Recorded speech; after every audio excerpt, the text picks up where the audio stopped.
Bueno, Benjamin, bienvenido. Hoy, bueno, nos visita Pandemia Digital Ben Norton, que es editor de Greyzone, productor de Moderate Rebels, conductor del programa Propaganda Today, y es uno de los periodistas que, bueno, pues somos fan totalmente abierto porque un estadounidense hablando claramente de las estrategias de propaganda del gobierno de los Estados Unidos y de los atláteres, que hablamos un poco de todo eso, es decir, haciendo un trabajo periodístico con datos. Siempre todo el trabajo de Benjamin es con datos, con una información contrastada y bueno, a lo largo de su carrera se ha especializado en la política exterior de estadounidense, de geopolítica, siendo de los mayores expertos en golpes de Estado e injerencias, ¿no? de los Estados Unidos. Así que nada, Benjamin, lo primero, bienvenido. La primera pregunta, bueno, es el imperialismo de Estados Unidos, a la caza de Estados Unidos, la Guerra Fría, parece que no ha salido de ese espacio, ¿no? Es decir, una vez que se derrotó el comunismo en el mundo, ahora necesita ver comunismo por todo el mundo y querer acabar, ¿no? Con todo, ¿no? Desde la guerra de Vietnam, la Operación Cóndor, Nicaragua, de nuevo, y ahora lo que yo llamo Operación Cóndor 2.0, que desde Bolivia, que yo creo que más o menos desde que estamos en conversación, hace este tipo de ataques y que usan métodos parecidos a los de la Operación Cóndor, pero avanzados, y que siguen, digamos, operando con la doctrina Monroe en toda América Latina, ¿no? Incluso con fondos públicos de la USAID. Bueno, ¿en qué momento estamos o cómo ha sido esta evolución? Ben. Bueno, gracias por la invitación, es un gusto estar aquí y bueno, yo soy fan aficionado de tu trabajo también, entonces es un gusto estar aquí. Tú haces un trabajo muy importante. Bueno, eh, para empezar, lo que mencionaste es muy importante, esto de la doctrina Monroe. Bueno, el gobierno de Estados Unidos hace casi 200 años, en 1830, en la década de 1830, el gobierno de Estados Unidos declaró que básicamente Latinoamérica es nuestro patio trasero, ¿no? Y que, bueno, lo interesante de la doctrina Monroe es que la justificación era, bueno, Estados Unidos básicamente decía a España y a Portugal que, bueno, ustedes colonizaron Latinoamérica, pero ahora es nuestra. Ahora vamos a proteger, entre comillas, Latinoamérica. Entonces fue la justificación para la intervención, la injerencia de Estados Unidos en la región por los últimos 200 años. Y en la administración de Donald Trump, había dos funcionarios de nivel súper alto en el gobierno que invocaron, que hablaron de la doctrina Monroe. Un asesor de seguridad nacional, John Bolton, que es un criminal de guerra, un llamado neoconservador que orquestó la guerra en Irak, la guerra en Afganistán, la guerra en Siria. Bueno, él dijo varias veces que tenemos que defender la llamada democracia, entre comillas, en Venezuela, según la doctrina Monroe. Además, el canciller, es decir, el secretario de Estado de Estados Unidos, Mike Pompeo, exdirector de la CIA, él también dijo lo mismo. Dijo que según la doctrina Monroe tenemos que meternos en la política interna de Venezuela para justificar un intento de golpes. De hecho, no solo uno, sino varios intentos de golpe de Venezuela. Entonces, esa doctrina es muy importante para entender la política exterior de Estados Unidos, porque por casi 200 años, 190 años, Estados Unidos ha declarado que Latinoamérica es nuestra y hemos visto por más de 100 años intervenciones constantes, invasiones constantes. Ahora mismo yo estoy en Nicaragua y aquí todo el mundo conoce la historia de la injerencia de Estados Unidos en los 80, es decir, después del triunfo de la Revolución Popular Sandinista en julio de 1979, después del triunfo de esa revolución socialista, Estados Unidos, la CIA, inició su guerra terrorista con la llamada Contra, con los contrarrevolucionarios que quemaron los hospitales, torturaron a los civiles, mataron, masacraron a la gente. Pero de hecho, esa injerencia de Estados Unidos en los 80 en Nicaragua no era nueva para nada. De hecho, Estados Unidos inició su injerencia aquí en Nicaragua en el siglo XIX.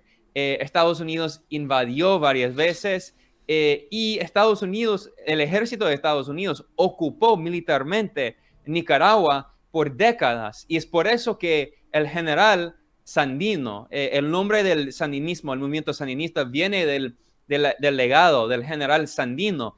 Él antes era liberal y se convirtió en revolucionario y él creó su propio ejército revolucionario antiimperialista en los 20.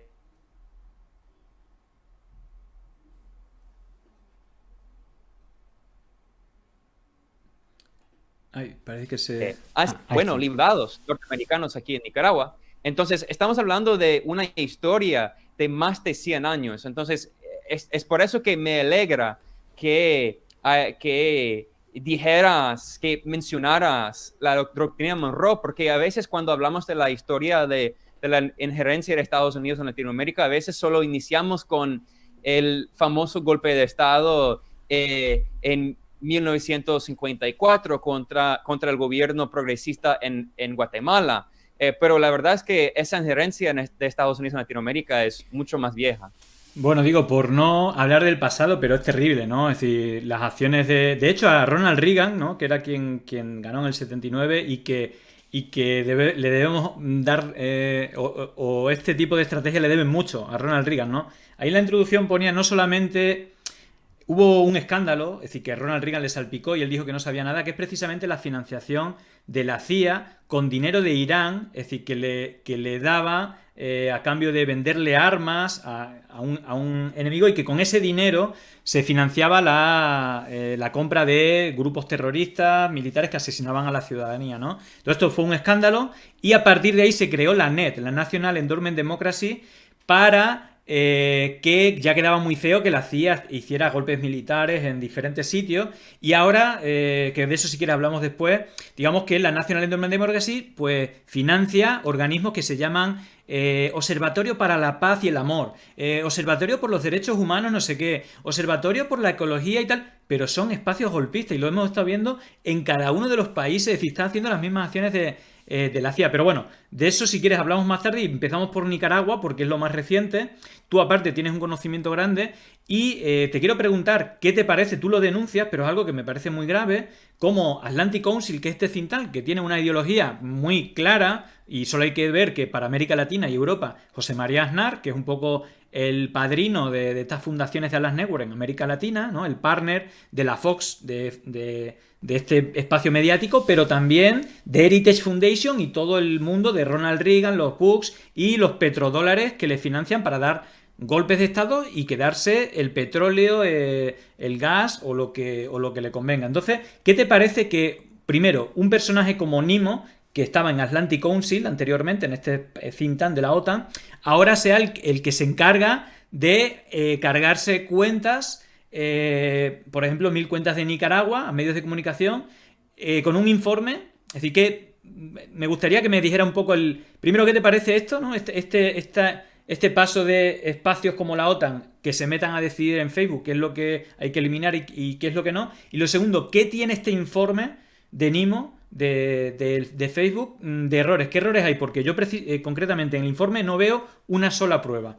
Y se han cargado, si quieres explícanos qué cuentas se han cargado y si son personas reales o no. ¿Qué tiene de fraudulento este informe?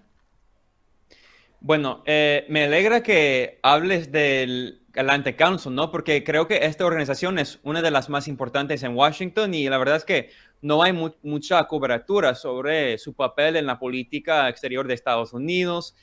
Bueno, Atlantic Council es lo que llamamos un think tank, ¿no?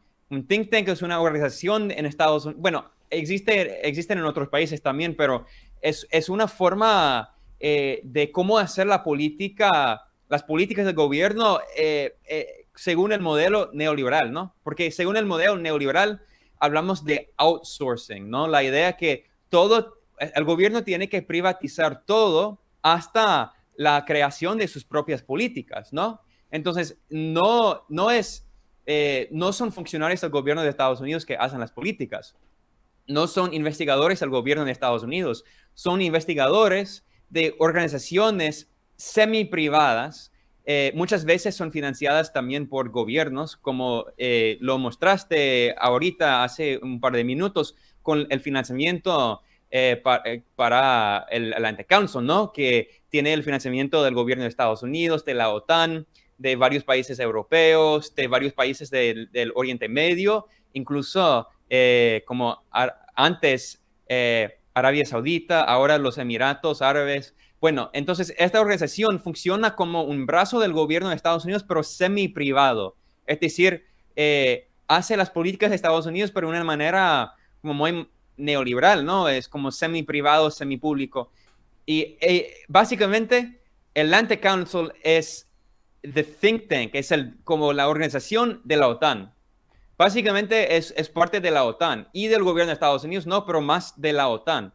Y hace las políticas de la OTAN, refleja la ideología de la OTAN y de la idea del atlanticismo, es decir, que una forma del imperialismo que dice que Europa y Estados Unidos comparten el mismo futuro, ¿no? Que es algo nuevo en la historia moderna, ¿no? Porque en el siglo XIX Estados Unidos y Europa tenían relaciones muy distintas. Ahora, después de la Segunda Guerra Mundial y con la Primera Guerra Fría, yo digo Primera Guerra Fría porque cada vez más hablamos de una Segunda Guerra Fría, pero después del final, o sea, durante la Segunda Guerra Fría y después, Estados Unidos y Europa construyeron esta alianza con el Plan Marshall y con bueno, las políticas del Bretton Woods, ¿no? Como el Fondo Monetario, el Banco Mundial y todo eso. Entonces, el Atlantic Council es como un brazo de ese aparato que existe para hacer las políticas. Y, bueno, ahora Facebook y el Atlantic Council tienen una relación muy estrecha, muy importante. Están muy cercanos. Mencionaste un nombre muy importante, Ben Nimo, es decir, Benjamín. Siempre, bueno, nosotros los norteamericanos siempre cortamos los nombres, ¿no? Benjamín, Ben Nimo, él ahora es el jefe de seguridad, entre comillas, de Facebook. Él escribe, y de inteligencia, entre comillas. Él escribe los informes de Facebook. Él, bueno, él censura a mucha gente, en particular con un énfasis en los países que son los blancos del imperialismo de Estados Unidos y de la Unión Europea, como Rusia, China, Irán, Venezuela, Nicaragua, Cuba, ahora Eritrea, Etiopía. Entonces, bueno, Ben Nimo ha escrito varios informes completamente fraudulentos. Lo digo no es hipérbole, fraudulentos. En el pasado, por ejemplo, Ben Nimo dijo que una música famosa de Ucrania era un bot ruso, pero ella es una música famosa porque ella está en contra del gobierno de Ucrania, que es un gobierno con mucha gente de la extrema derecha, un gobierno ultranacionalista, un gobierno pro-OTAN después de un golpe de Estado orquestado por Estados Unidos y la Unión Europea en 2014. Entonces, esa música de Ucrania publica cosas en contra del gobierno de Ucrania. Entonces, Ben Nimo dijo que ella era un bot ruso y censuró su cuenta. Y hubo un escándalo, no muy grande, pero un escándalo, y ahora ella, bueno, restauró su cuenta y todo eso. Pero no es, digo eso porque quiero enfatizar que no es la primera vez que este funcionario del aparato imperialista de Estados Unidos, Ben Nimo, no es la primera vez que ha censurado a gente de carne y hueso. Lo ha hecho varias veces, y siempre lo hace contra gente de izquierda, gente progresista y gente antiimperialista en países que son los blancos del imperialismo. Entonces, ahorita tenemos otro ejemplo, que una semana antes de las elecciones aquí en Nicaragua, hubo elecciones el 7 de noviembre, y bueno, aquí en Nicaragua el gobierno, bueno, el partido que tiene la mayoría en la Asamblea Nacional y que tiene la presidencia, el Frente Sandinista, un gobierno, es decir, un partido revolucionario, antiimperialista, socialista, tiene la mayoría en el gobierno y volvió a través de elecciones democráticas en 2006.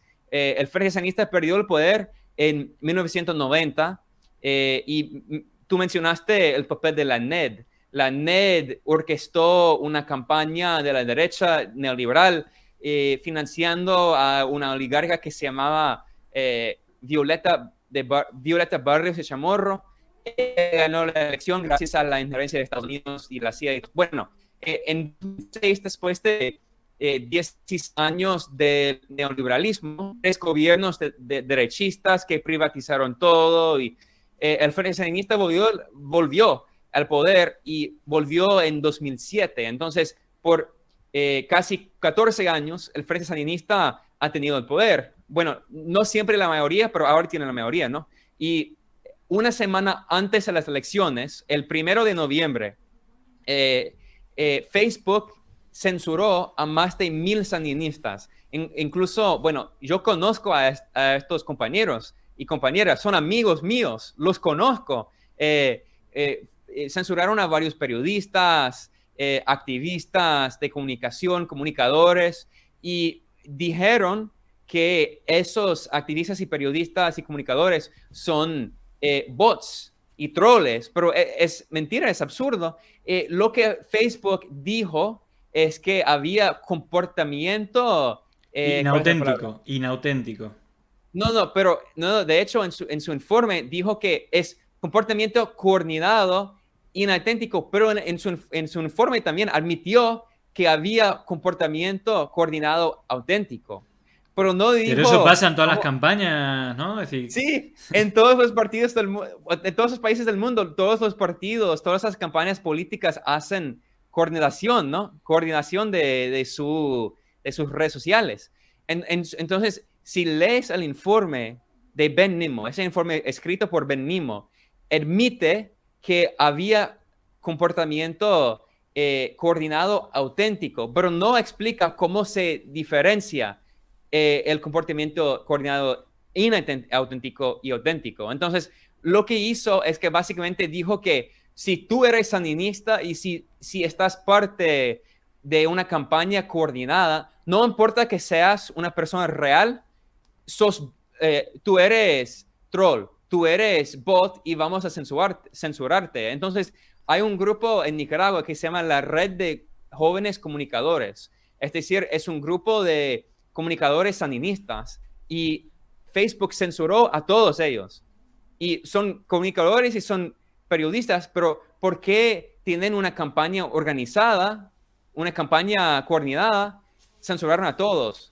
Entonces, estamos viendo que cada vez más la narrativa ha cambiado. Antes la narrativa era, vamos a censurar el comportamiento coordinado inauténtico. Por ahora, Facebook está diciendo, no, vamos a censurar el comportamiento coordinado, no importa que sea auténtico. Claro, pero fíjate que a mí hay 2 cosas que me sorprenden muchísimo.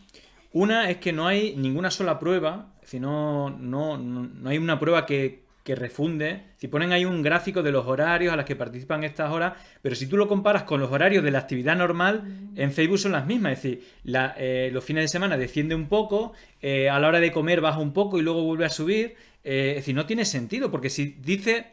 Si pones una prueba, ¿no? Yo normalmente cuando hago análisis pongo, mira, esto es un bot porque pone 15 tweets en el mismo segundo. O si te acuerdas, el Ciberrambo de Bolivia ponía 70 tweets en el mismo segundo. Evidentemente usa herramientas de automatización, no es humano y eso se deberá de penalizar. Pero en este caso no pone ni un solo dato. Pero hay una cosa que me sorprende sobremanera, que es que no solamente se le cierran las páginas en Facebook y en Instagram, que se supone que es el informe con muy poca información, sin detalles, es decir, que alguien de fuera... por ejemplo, YouTube o Twitter también eliminaron las cuentas de las mismas personas y de los mismos medios. Por lo tanto, no es un informe de Facebook que cualquiera lo puede ver. Es decir, es un informe público que hace Facebook, el reporte del mes pasado, ¿no? En el reporte del mes de octubre hace un informe donde, bueno, tiene 20-30 páginas y ponen sus motivos, pero no hay ningún dato. Pero a mí lo que me llama la atención es cómo YouTube y como Twitter elimina también todas las cuentas, no sé si con el mismo motivo o no, porque esto ya es como, todas las big techs se cargan. ¿Y por qué motivo? No sé si hay algún informe de YouTube y de Twitter de por qué eliminaron estas cuentas o si alegaron a un tema de seguridad de la OTAN o que Facebook ahora también dicta para el resto de plataformas. Bueno, ¿qué hay de todo esto y por qué crees tú que pasó? Bueno, es obvio que hay coordinación entre todas esas empresas de las redes sociales en el Valle de Silicon, no Silicon Valley, ¿verdad? Porque, bueno, tenemos que entender que Silicon Valley básicamente es parte del Pentágono de Estados Unidos. La historia de todas esas empresas allí es una historia muy vinculada estrechamente al Pentágono y al DARPA. DARPA es una organización de investigaciones para hacer nueva tecnología militar y todo para el Departamento de Defensa de Estados Unidos. Y Google tiene contratos con la CIA, con el Ejército de Estados Unidos, con los departamentos los departamentos de la Policía de Estados Unidos. Además, Amazon tiene un contrato con la CIA y con el Pentágono. Entonces, es decir que estas empresas no son independientes. Antes estaba hablando de cómo en esta época neoliberal, en el gobierno de Estados Unidos, todo es privatizado. Entonces, hablamos de un sistema semi-privado y semi-público, ¿no? Es decir, que muchas organizaciones así tienen contratos con el gobierno de Estados Unidos. Sí, son empresas, pero en una sociedad, cuando todo es privatizado, una empresa no es necesariamente independiente, en particular cuando tiene contratos con el gobierno de Estados Unidos. Entonces, hemos visto que en Facebook en particular, el equipo de seguridad, entre comillas, y de inteligencia, entre comillas, y el equipo de inteligencia y seguridad no son muy independientes, trabajan juntos, ¿no? Varios dirigentes de esos equipos vienen de la Casa Blanca, varios. Ben Nimo, él antes fue portavoz de la OTAN, trabajó con el Ante-Council, porque el Ante-Council básicamente es parte de la OTAN, ¿no? Y también él trabajó con una empresa que es otro contratista del Pentágono, es decir, del Ejército de Estados Unidos. Pero no es solo él, también sus colegas, varios dirigentes del equipo de seguridad de Facebook, varios son veteranos de la Casa Blanca y en particular del Consejo de Seguridad Nacional de Estados Unidos, en particular de la administración Obama, no de Trump, ¿no? Porque es verdad que mucha gente en los servicios, las agencias de la inteligencia de Estados Unidos están en contra de Trump, muchos son demócratas, ¿no? Y hay muchos exfuncionarios del gobierno de Obama que ahora están en los equipos de seguridad y inteligencia de Facebook, Twitter. De hecho, ahora el principal portavoz de Uber, que es una empresa de como taxis y todo eso, ¿no? El portavoz principal de Uber es un ex asesor de Obama. Entonces, hablamos de una puerta abierta entre el gobierno y el sector privado, porque muchas de esas empresas tienen contratos con el gobierno de Estados Unidos. Entonces, creo que es obvio que hay coordinación entre esas empresas de redes sociales y en particular en cuanto a la censura de periodistas, activistas de izquierda en otros países, porque esa censura de Nicaragua no es nueva, es cada vez más descarada, ¿no? Es increíble el descaro, porque como lo que mencionaste, algo muy importante, después de que Facebook e Instagram, que pertenece a Facebook, después de que censuraron a los sandinistas, muchos compañeros sandinistas, y los conozco, son personas reales, fueron a sus cuentas de Twitter, porque en ese momento todavía tenían sus cuentas de Twitter, y publicaron videos en sus cuentas de Twitter diciendo que Facebook me censuró, y Facebook dijo que soy troll, pero no soy troll, estoy aquí en carne de hueso, ustedes pueden verme. Y después Twitter censuraron sus cuentas también. Y después, el día después, es decir, 5 días antes de las elecciones aquí en Nicaragua, YouTube, que pertenece a Google, que es contratista de la CIA, del Pentágono, de la policía norteamericana, YouTube censuró más de 80 canales sandinistas. 84. Entonces, Sí, entonces es obvio que hay coordinación y no es la primera vez, porque antes de la elección, ahorita, la elección el 21 en Venezuela, Twitter censuró la cuenta, una de la cuenta de un programa súper popular, un programa chavista en Venezuela que se llama Con el Mazo Dando. Ajá. Con el Mazo Dando es un programa del vicepresidente del Partido Unido Socialista de Venezuela, perdón, el Partido Socialista Unido de Venezuela, el PSUV, que es el partido del gobierno del presidente, expresidente Chávez, el comandante Chávez que murió y ahora el presidente Maduro, ese partido que fue fundado por Chávez y ahora el vicepresidente de ese partido es Diosdado Cabello y es muy importante en el movimiento chavista en Venezuela. Y tienen programas cada miércoles por como 5 horas en la noche. Y millones de venezolanos miran ese programa todos los miércoles, todas las o sea, todas las semanas. Y él tiene una cuenta de Twitter que es probable que es la cuenta chavista más importante en Twitter, porque tiene más de 200, tiene cientos de miles de seguidores, cientos de miles. Y pocos días antes de las elecciones, También. Twitter también censuró su cuenta. Y también antes de las elecciones, las anteriores en Venezuela en 2018, había varios compañeros que conozco cuyas cuentas fueron suspendidas. Entonces, es una forma de censura política y es obvio que Estados Unidos dice a esas empresas, ustedes tienen que censurar estas cuentas porque están publicando desinformación. Y tenemos pruebas de esto porque hemos visto que el propio FBI de Estados Unidos robó no solo las cuentas de Press TV, sino la propia página web. Porque antes Press TV, que es de Irán, ¿no? Es la televisión estatal de Irán.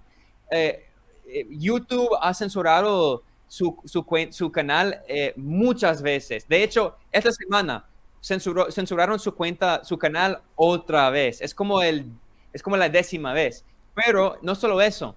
Hace un par de meses, el FBI robó su propia página web porque Estados Unidos, el FBI, es decir, el Departamento de Justicia de Estados Unidos, dijo que todas las páginas web que terminan en .com son subordinados al gobierno de Estados Unidos, porque según la ley de Estados Unidos, no sé, algo que las empresas que manejan las páginas de .com son empresas ubicadas en Estados Unidos y tienen que seguir las leyes de Estados Unidos. Entonces, Estados Unidos robó la cuenta de Press TV y robó las páginas web de más de 50 medios iraníes y árabes en el Oriente Medio.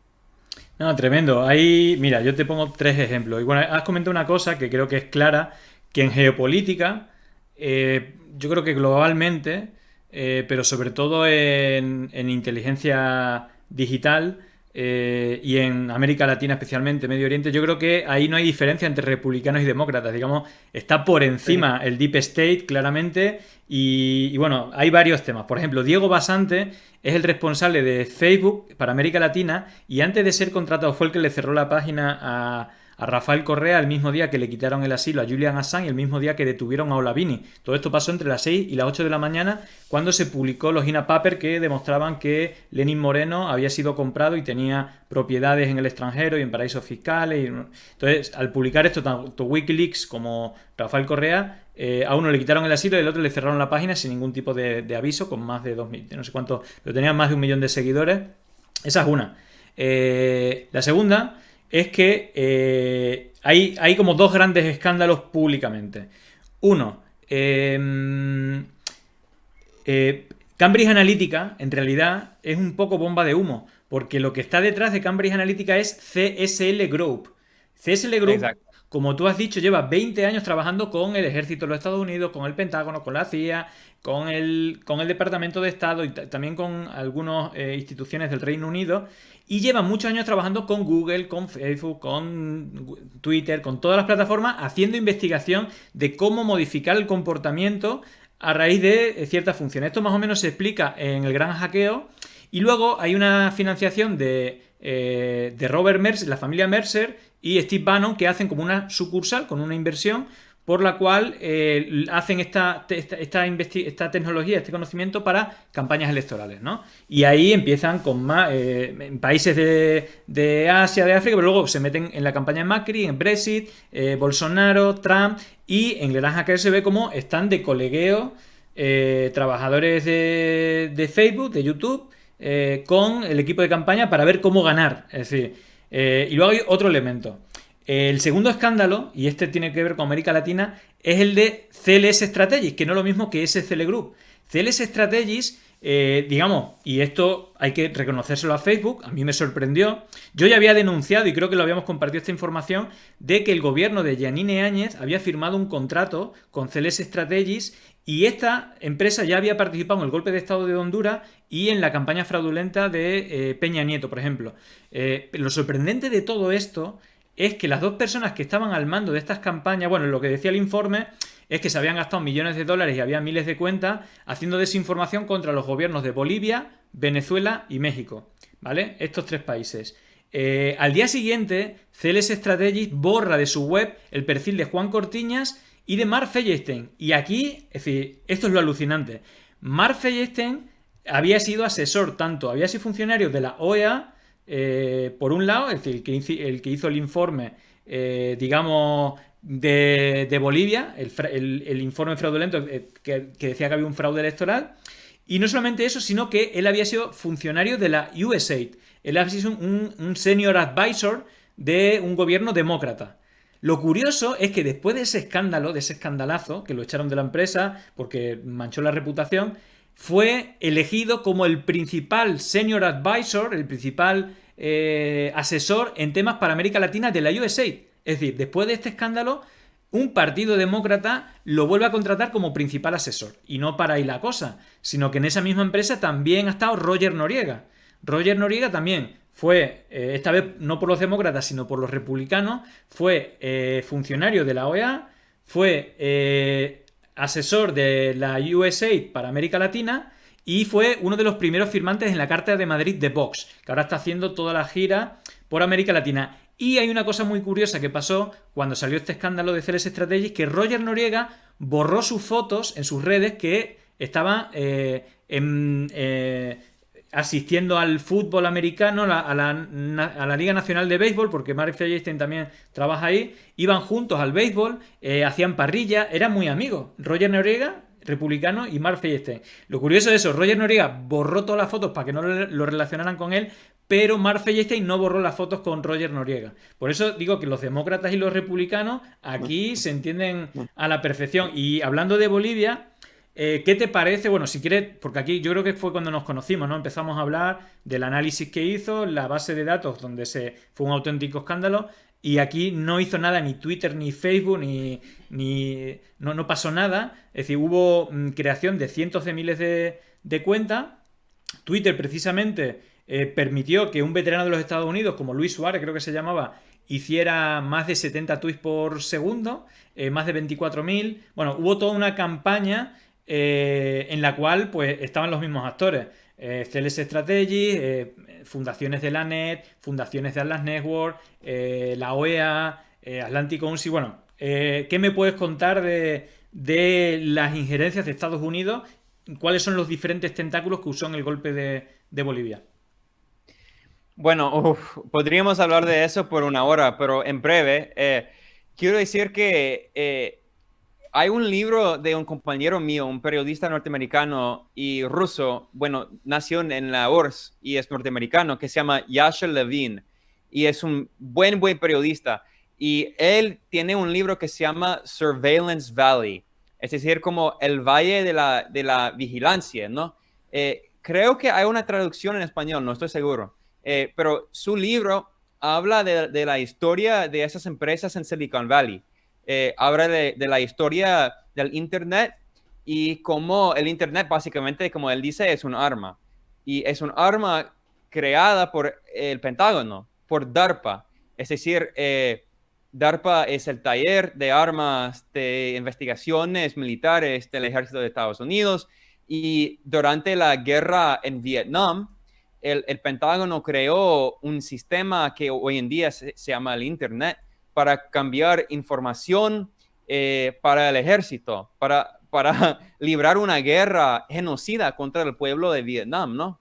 Entonces, tenemos que entender las raíces de esa tecnología. Bueno, cada tecnología es, creo que en español se dice como una espada con dos, ¿cómo se dice? Dos Con filas. doble filo, de doble filo. Doble filo, Arma sí, de doble exacto. filo. Es un arma de doble filo, es decir que hay, hay una forma en que ahora tenemos más oportunidades para tener programas así, ¿no? No necesitamos un estudio y un canal en la televisión para tener un programa así, pero al mismo tiempo tenemos que entender que las empresas que controlan el Internet, las empresas que controlan las redes sociales y las principales páginas, no son ángeles para nada. No solo en cuanto a que, bueno, ellos solo les importa una cosa, que es el dinero. Quieren más dinero, y tenemos que entender que muchas empresas así de tecnología son empresas ubicadas en Estados Unidos, y ellos teman algo, hay algo que les da mucho miedo, la posibilidad de regulación, porque ahorita el gobierno de Estados Unidos no tiene regulación de esas empresas en Silicon Valley. Es por eso que cuando el gobierno de Estados Unidos les dice algo, siempre lo cumplen inmediatamente, siempre cumplen las órdenes de Estados Unidos, porque entienden que si no lo hacen, va a haber una ley, va a haber regulación, el gobierno de Estados Unidos puede destruir estas empresas. Entonces, tenemos que entender cada vez más que, en particular, cuando hablamos de la Segunda Guerra Fría, la tecnología es parte de eso. Y es por eso que, bueno, hay mucha gente que critica al gobierno chino por prohibir Facebook y Twitter y Google y todo eso, pero China habla de la idea de la soberanía tecnológica, ¿no? Porque China tiene sus propias empresas de redes sociales como Weibo y como las otras páginas, ¿no? Porque China entiende que básicamente Facebook es parte del gobierno de Estados Unidos. Entonces, De hecho, tenemos que perdona, cuando... Ben, perdona que te interrumpa. Hay una cosa muy curiosa que pasó con TikTok. TikTok es la primera red social que no pertenece a Silicon Valley que ha tenido un impacto. Bueno, de hecho, yo creo que es la primera red ahora en cuanto a descarga. Y Donald Trump dijo: os dejáis comprar por una empresa de Estados Unidos o aquí no trabajáis, ¿no? Esto yo creo que refleja hasta qué punto tanto China, ¿no?, como Estados Unidos tienen el tema de los datos de las personas y de las plataformas digitales como algo clave y estratégico en cuanto a cuestiones geopolíticas, ¿no? Sí, exactamente. Exactamente. Es por eso que cuando estamos hablando de una nueva guerra fría, tenemos que entender que esas empresas son instrumentos de esa segunda guerra fría. Y TikTok, sí, bueno, TikTok en Estados Unidos tenía una empresa en Estados Unidos y se vendió. Vendieron la empresa a otra empresa norteamericana. Entonces, TikTok es como una híbrida, ¿no? Es China, pero al mismo tiempo ahora tiene un dueño en Estados Unidos. Y no solo TikTok, bueno, TikTok es un buen ejemplo en cuanto a las redes sociales, pero el mejor ejemplo es Huawei, ¿no? Estados Unidos tiene Ajá. una guerra tecnológica contra Huawei. Es por eso que Canadá, el gobierno canadiense, detuvo a una dirigente, una funcionaria muy importante de Huawei, y fue detenida por casi 3 años en Canadá. ¿Y por qué? Porque Estados Unidos quería extraditarla a Estados Unidos, como con Julian Assange, como con Alex Saab. Estados Unidos quería extraditar a una funcionaria de Huawei por violar las sanciones contra Irán, porque Huawei hace negocios con Irán de telecomunicaciones, ¿no? Porque Huawei no solo es una empresa de teléfonos, sino también de 5G, de telecomunicaciones, ¿no? Entonces, Huawei hizo negocios con Irán violando las sanciones ilegales de Estados Unidos, que son unilaterales. ¿Por qué China tiene que cumplir seguir las sanciones de Estados Unidos. China no es Estados Unidos, es un país soberano. Y es por eso que Estados Unidos quería extraditar a esa funcionaria de Huawei. Y no solo eso, ahí en la Unión Europea, ahí en Europa, Estados Unidos ha hecho una campaña muy agresiva de calbuldeo para que Huawei no pueda hacer negocios con gobiernos en Europa para construir las redes de 5G, la tecnología 5G. Y obvio, Estados Unidos quiere que sea una empresa norteamericana que construya la tecnología 5G en Europa y en Canadá, en otros países. Entonces, tenemos que entender cuando estamos hablando de la censura en las redes sociales y los vínculos muy estrechos entre esas empresas en Silicon Valley y el gobierno de Estados Unidos, tenemos que entender que estamos hablando de la geopolítica. Y es por eso que Rusia y China y otros países tienen sus propias empresas de tecnología, porque entienden que tenemos que hablar de la soberanía tecnológica también. Hablamos de la soberanía política, la soberanía económica, hablamos de la soberanía alimentaria y tenemos que hablar también de la soberanía tecnológica, porque no es justo que una empresa norteamericana puede censurar a jefes de Estado o ex jefes de Estado. En el caso de Correa, él es el expresidente de un país. Claro. Él es el político más popular en Ecuador.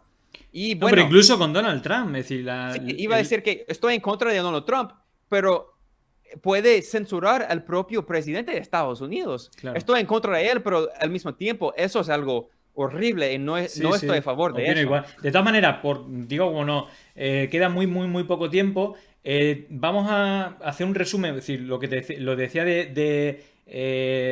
concretamente de Bolivia, es decir, cuáles fueron los actores, y luego para terminar hablaremos de Ecuador, que ahí también es como otra cosa híbrida, que es inventarse un candidato no ya de derecha sino de izquierdas para quitarle voto al correísmo. Pero si quieres, muy rápido, muy sintético, en un minuto, ¿cuáles fueron los principales tentáculos, no sé si de los Estados Unidos, pero de ese lobby geopolítico que es medio público, medio privado, fundaciones, etcétera? ¿Cómo intervino en el golpe de Bolivia? Muy sintético, porque si no nos vamos. Un súper resumen.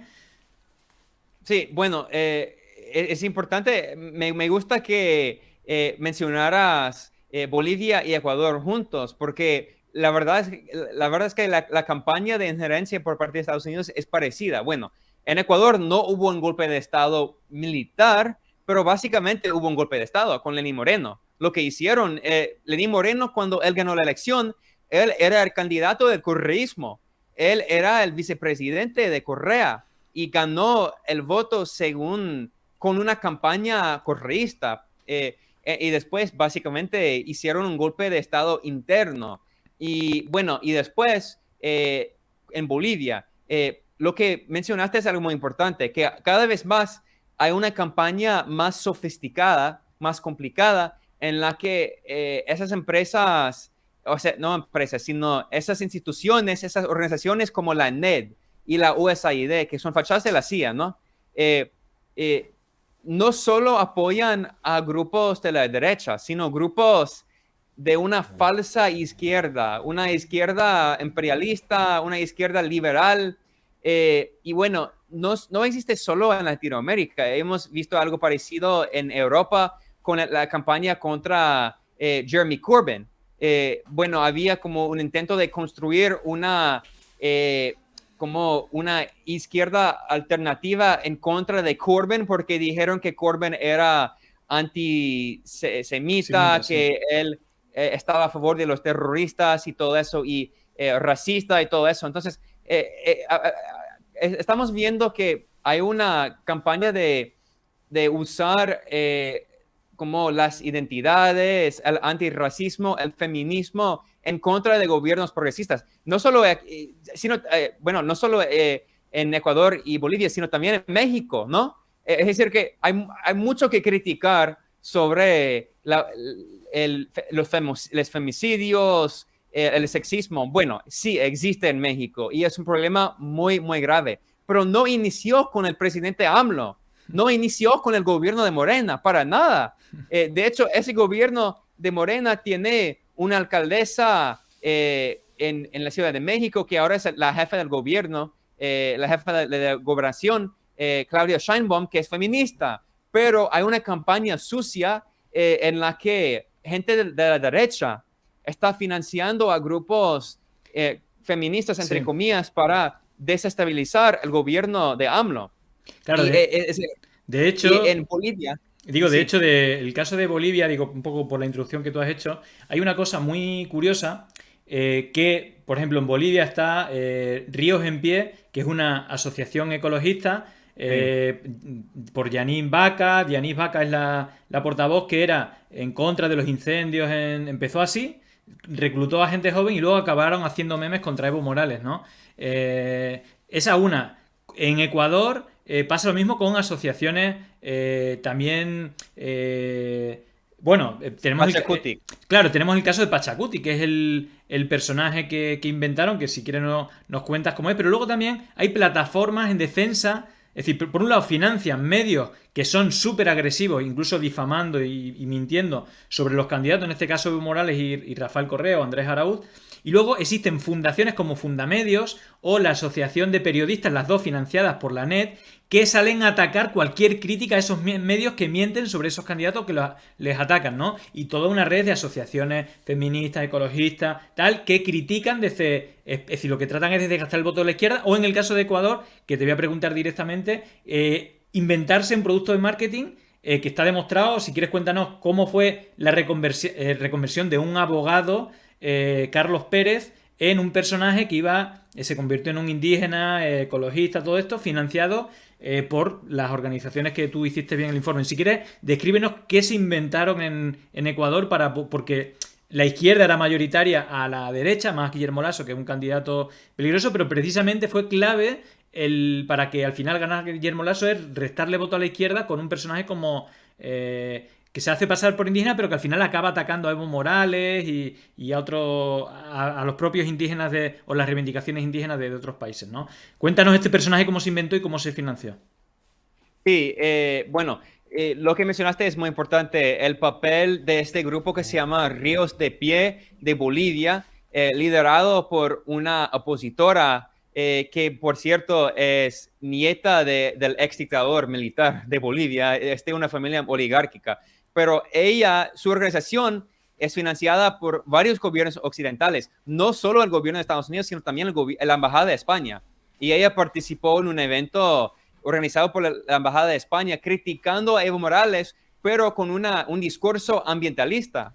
Entonces estamos viendo que es tan cínico, pero vimos que la campaña en contra de Evo Morales inició antes de las elecciones en octubre de 2019, inició en agosto y bueno, había incendios en las Amazonas que iniciaron en Brasil, porque el gobierno fascista de Bolsonaro, de la extrema derecha, tiene una campaña de destruir las Amazonas, los bosques, y los incendios iniciaron allí.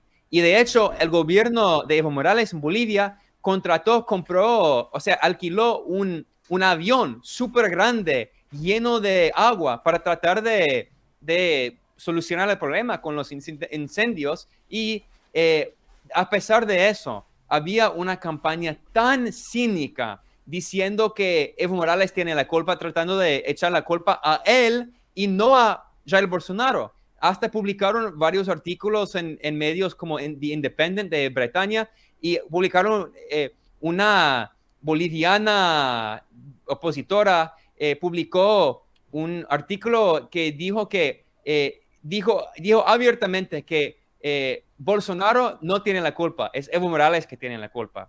Entonces, inició ahí y después en Ecuador hicieron algo muy parecido. Bueno, hay un partido en Ecuador que es un partido entre comillas indígena, aunque hay varios grupos indígenas que están en contra de este partido que se llama Pachacutic. Y Pachacutic dice que es ambientalista de izquierda, pero es cada vez más de la derecha. De hecho, ahora tiene una alianza en el Parlamento con el banquero el presidente de la derecha, Guillermo Lasso. Básicamente tienen una alianza.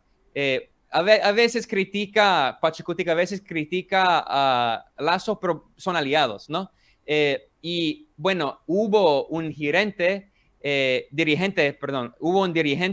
de este partido que se llama Jaco Pérez. Ahora se llama Jaco Pérez, pero se llama Carlos Pérez, pero se cambió de nombre y bueno, hizo una campaña para identificarse como indígena y todo eso. Y dijo que yo soy ambientalista y los correístas son extractivistas porque quieren exportar el petróleo para usar el dinero del petróleo para financiar la salud pública, la educación gratuita y todo eso. Entonces, hicieron una campaña sucia y él es neoliberal. Sí, es ambientalista, entre comillas, pero es neoliberal. Él dijo, Jaco Pérez dijo en una entrevista antes de las elecciones, la primera vuelta en febrero de este año, yo estuve en Ecuador y él hizo una entrevista y él dijo, Jaco Pérez dijo que me gustaría firmar un acuerdo comercial de libre comercio con Estados Unidos. Y él dijo, no lo pensaré dos veces. No lo pensaré dos veces. Él no es izquierdista, es neoliberal, pero con financiamiento de la NED y de la USAID, Estados Unidos ha apoyado un movimiento, que dice que es indígena, pero hay mucha gente indígena que está en contra de este partido Pachacutic, que está en contra de Jaco Pérez, y hay dirigentes indígenas que están a favor del correísmo. De hecho, Pachacutic expulsó a un dirigente indígena porque él apoyó a Arauz, el candidato del correísmo.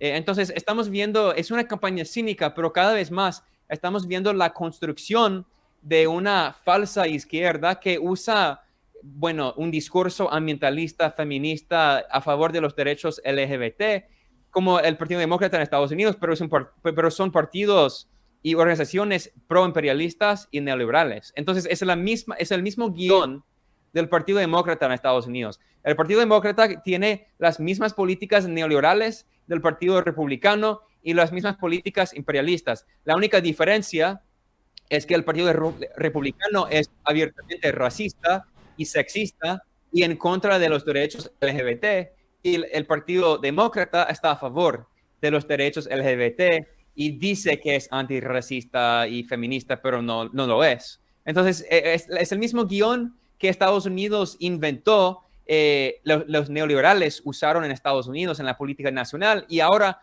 han exportado ese guión a Latinoamérica y a Europa también y a otras partes del mundo. Sí, está claro que tratan de exportar ese bipartidismo, un bipartidismo supuestamente de derecha e izquierda, pero neoliberal, claramente, ¿no? Como pasa en Estados Unidos, y este caso de Ecuador es claro, ha habido dos datos que no has comentado. Uno es que Carlos Pérez era abogado de empresas mineras. Es decir, él era abogado, él tenía el pelo corto, gafista, camisa, corbata, y luego Jaco Pérez tiene un poncho, pelo largo, no usa gafas, va en bicicleta a todos lados y repite la palabra agua. Él quería exportar, dice, exportemos agua en vez de petróleo y nos haremos ricos. Cosas de ese tipo, ¿no? Decía. Y evidentemente la organización, la CONAIE, es la organización que organiza a todos los pueblos indígenas en Ecuador, y Pachacuti ha sido como el espacio que llega con billetes, con mucho dinero para financiar proyectos locales y comprar, ¿no? Hay vídeos por ahí que se veía en la campaña para dar dinero, ya incluso en la campaña a favor de Guillermo Lasso. Incluso yo creo que Pachacuti como socio o anticorreísta, pues en la segunda vuelta hizo también un poco de entrada a Guillermo Lasso para pagarle o que el voto indígena gran parte fuera Guillermo Lasso, cosa impensable porque las movilizaciones en octubre con la represión de Lenin Moreno, que fue brutal, fue apoyada principalmente por Guillermo Lasso, fue el más duro. Dijo que había que acabar, que había que tener más mano dura. Todo esto después de varios asesinatos y principalmente el movimiento más fuerte, aunque luego la gente que ha sido penalizada y encarcelada ha sido gente del correísmo, pero quien lideró esas protestas fue el movimiento indígena y campesino, que era el que se veía más perjudicado por la subida de los precios de la gasolina y todo esto, que fue alguno de los... Ojo, algo muy importante. el jefe, o sea, el dirigente indígena que organizó esas protestas antineoliberales era Jaime Vargas. Jaime Vargas fue expulsado porque él apoyó al candidato correísta. Entonces, Pachacutic lo expulsó. Claro, ya en segunda vuelta, ¿no? Porque digamos que en segunda vuelta solo quedó Guillermo Lasso y Andrés Araúz. Y claro, él desde la CONAIE, ¿no? Desde el espacio de la CONAIE hicieron una asamblea con diferentes grupos y decidieron en asamblea, digamos, darle el apoyo a Andrés Araúz, pero desde otros espacios pues se le censuró, ¿no? Bueno, para ir terminando, si, porque nos quedan 5 minutos para cumplir con el compromiso de acabar a las 9:30 como muy tarde. eh, Simplemente, si queréis hacer alguna pregunta, estáis a tiempo. Va a haber tiempo para una o dos preguntas muy rápidas. Pero si tienes que. ¿Qué viene en el futuro? ¿En qué momento estamos? Estamos viendo cómo hay un movimiento de ultraderecha que tiene vinculación con España, Vox, pero también con Steve Bannon, el trumpismo, etcétera, Bolsonaro. Bueno, vemos que Milei en Argentina. ¿Qué vinculación o qué futuro ves? ¿Cómo es el escenario geopolítico y qué papel tienen los Estados Unidos en todos estos movimientos de ultraderecha que ya hemos visto que tiene bastantes vinculaciones desde las fundaciones Atlas Network, ¿no? Que se crearon con Ronald Reagan, digamos, esta red en el gobierno de Ronald Reagan, pero que tiene un componente, digamos, que tiene esa relación, ¿no? Por ejemplo, José María Aznar, ¿no? Que también está en FAI y involucra a varias fundaciones, ¿no? Su relación con estos think tanks como Atlantic Council. ¿Cómo ves el momento actual, el futuro y a qué hay que tener, cuáles pueden ser los próximos golpes de Estado o injerencias para las próximas elecciones que vienen? Son varias, ¿no? Desde Chile, Brasil, Colombia. Bueno, ¿cuál es tu visión sobre todo esto?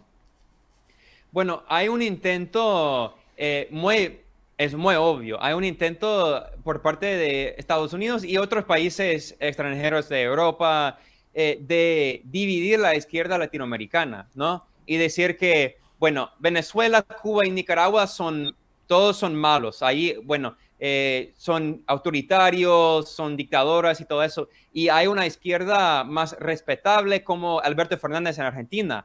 Y lamentablemente hemos visto que el gobierno de Fernández, que, bueno, no perdió las elecciones, pero no hizo muy bien en las elecciones. Y parece que, bueno, hay un conflicto muy brutal dentro del peronismo ahí en Argentina, que hay una campaña de dividirlo y Alberto Fernández, el gobierno de Biden, los demócratas, de hecho, en una manera, los demócratas son imperialistas más eficaces a veces, ¿no? Porque los republicanos son muy racistas, son brutales, y los demócratas son más estratégicos. Y Jake Sullivan, que es el asesor de seguridad nacional de Estados Unidos, de Biden, él se fue a Argentina y reunió con Alberto Fernández y los medios norteamericanos publicaron un informe que dice que Argentina está colaborando con Estados Unidos en contra de Cuba, Venezuela y Nicaragua. Bueno, esa es la propaganda de los medios de Estados Unidos y Argentina no lo dijo, pero es obvio que Estados Unidos quiere construir una división dentro de la izquierda latinoamericana. Y bueno, hemos visto algo parecido en Chile, en Ecuador, y la verdad es que creo que eso también refleja la diferencia entre la política de Biden y de Trump. Como tú dijiste, yo estoy de acuerdo que 95% de las políticas de Biden y Trump son iguales, exactamente parecidas, iguales. Pero hay una diferencia a veces, es pequeña, pero existe. Y creo que la estrategia de Trump, de los republicanos, bueno, ellos están a favor de los candidatos fascistas de la extrema derecha, como Bolsonaro, como José Antonio Cast, como Milei en Argentina, y los demócratas, ellos y sus organizaciones, como hablamos de la NED y de la USAID, pero también hay otra organización que se llama el Instituto Nacional Demócrata, el NDI de Estados Claro, Unidos. aparte de la NET está la NDI y el IRI, uno más demócrata y otro más republicano. Y el NET Exacto. es por estatuto es bipartidista, están al 50% los dos. Y el NDI apoyó, entrenó a los dirigentes del Pachacutic en Ecuador. Entonces, Pachacutic y Jaco Pérez y todo eso se alinea más con el Partido Demócrata de Estados Unidos, mientras Milei es obvio, Bolsonaro son amigos de Trump. Hasta en Argentina, ¿cuál es el nombre del partido de José Antonio Cast? Es el Partido Republicano. Es el mismo nombre del Partido Republicano de Estados Unidos. Y abiertamente, él dijo que su inspiración es Trump y todo eso. Entonces, creo que tenemos que analizar esto. Porque sí, al fin y al cabo, los demócratas y los republicanos apoyan los golpes de Estado, apoyan injerencia. Bueno, su política exterior es muy parecida, pero hay diferencias en cuanto a quién quieren ser sus títeres, ¿no? Los demócratas quieren títeres más moderados, neoliberales, que van a privatizar todo, pero que usan un discurso ambientalista, un discurso feminista, aunque sus políticas sean de la derecha. Y los republicanos quieren candidatos como Milei, como Cast, como Bolsonaro, ¿no? Claro. Entonces, hay una diferencia que no es muy dramática, pero existe y hay que analizarlo. Y creo que en la elección en Chile, bueno, vamos a ver qué sucede. Tengo mucho miedo porque según las encuestas creo que Cast va a ganar.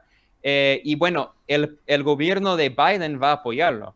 Sí, No, sí. quizás Hay un empate técnico ahora mismo en las encuestas. ¿Cómo? Hay un empate técnico en Chile ahora mismo en las encuestas. Sí, pero si hay un empate, es probable que la derecha va a ganar, porque a veces hay gente en las encuestas que no quieren decir que van a votar por la derecha. Eso es lo que sucedió con Trump. Sí. Según todas las encuestas, Hillary Clinton iba a ganar y no ganó, perdió. Entonces, vamos a ver qué sucede. Obvio, no quiero que gane. Él es horrible, es fascista. Por cierto, estaba haciendo investigaciones. Cast es hijo de un ex teniente en Alemania, en el ejército de Alemania nazi.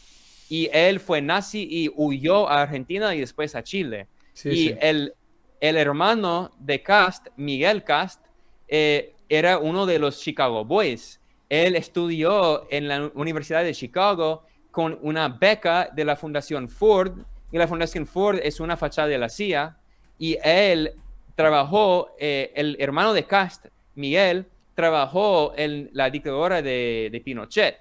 Entonces, es obvio que estamos viendo candidatos fascistas apoyados por el Partido Republicano. Bueno, sabes que José Antonio Caz era la imagen de la campaña del Sí por Pinochet. Él era universitario y por esta vinculación familiar con todo el pinochetismo, él era el portavoz de los universitarios juveniles pidiendo el sí por Pinochet. De todas maneras, como no hemos ido de hora, nos dice, por ejemplo, Cleo Sagasta, que qué interesante la entrevista de Ben, qué pena que todo esto no salga en ningún medio. Evidentemente no sale en ningún medio, en ninguna tele este tipo de conversaciones, oír, porque al final hay un cierre por derecha o izquierda que es demócrata republicano, pero siempre dejando fuera este control, ¿no? El jueguito de bolas, ¿no? Derecha izquierda, pero hay una realidad en la cual los dos se ponen de acuerdo. De todas maneras, como esto que comenta Cleo Sagasta, que bueno, bastante activa y nos conoce hace tiempo,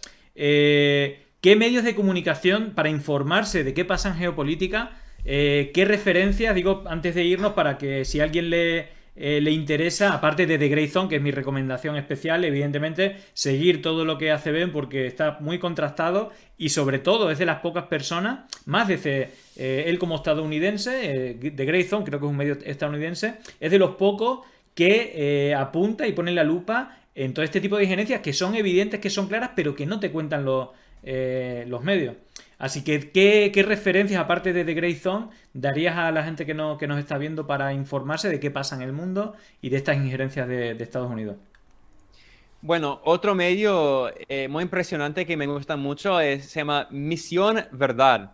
Misión Verdad es un medio venezolano y hay varios compañeros ahí bueno, ellos también hacen investigaciones, no solo, porque hay un problema con muchos medios independientes. Y es por eso que me gusta mucho el tuyo, Pandemia Digital, porque muchos medios alternativos, bueno, tienen una buena política, pero no hacen investigaciones originales, solo hablan de la política y sus opiniones y todo eso, pero necesitamos más investigaciones y es por eso que Pandemia Digital es súper buena y es un gusto estar aquí. Pero Misión Verdad también publica investigaciones. También hay Causachun. Causachun es un medio boliviano y hay Ajá. compañeros De míos. los pocos, ¿no? Era como el único que se salvaba que no apoyaba el golpe, ¿no? Durante el golpe, ¿no? Era de los poquitos que contaban por lo menos una visión que no apoyara el golpe, ¿no? Es de los pocos que se salvaba. Sí, ¿por qué? Porque Causachun es un medio de los sindicatos, de los obreros bolivianos, y tienen cobertura en español y en inglés también. Entonces, Ajá. Causachun es súper bueno. También hay otro medio súper bueno de aquí en Nicaragua que hace videos que se llama JP más, Ajá. JP Plus, JP más que hacen investigaciones, bueno, pero de video, documentales cortos, más largos. Entonces, todos deben buscar el canal de JP más y por fin hay Orinoco Tribune que tiene, bueno, es angloparlante, pero hay cobertura en español también y es otro medio venezolano que es súper bueno. Entonces, sí, y en inglés hay más, en inglés hay Mint Press. Mint Press es un medio independiente muy bueno. Creo que tienen algunos artículos en español, no muchos, pero algunos, y también algunos en árabe. Mint Press es muy bueno. Y Al Mayadin, que es un Y medio algún líbano. medio de Estados Unidos? Si algún medio aparte de Grayzone que también sea recomendable que sea estadounidense.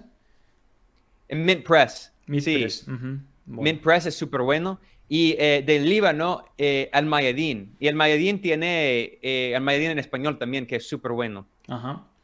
Bueno, pues nada, mira, no hemos pasado 5 minutos de la hora porque yo tengo la tendencia a alargarme, bueno, como has visto, en vez de preguntarme enrollo con mis historias, pero vaya, ha sido todo un placer tenerte aquí, espero que no sea la única vez, espero compartir información porque van a seguir estas injerencias, especialmente en América Latina, que es donde, por una cuestión de economía de lenguaje, digamos, hago mis análisis. Pero vaya, enhorabuena por tu trabajo y espero que nos veamos pronto y seguir leyendo tus investigaciones. Es un gusto, gracias por la invitación, compañero. Y bueno, debes continuar, sigas con tu trabajo periodístico porque es muy importante y siempre es un gusto escuchar y ver tu análisis. Bueno, hasta siempre, Ben, nos seguimos viendo. Chao, chao.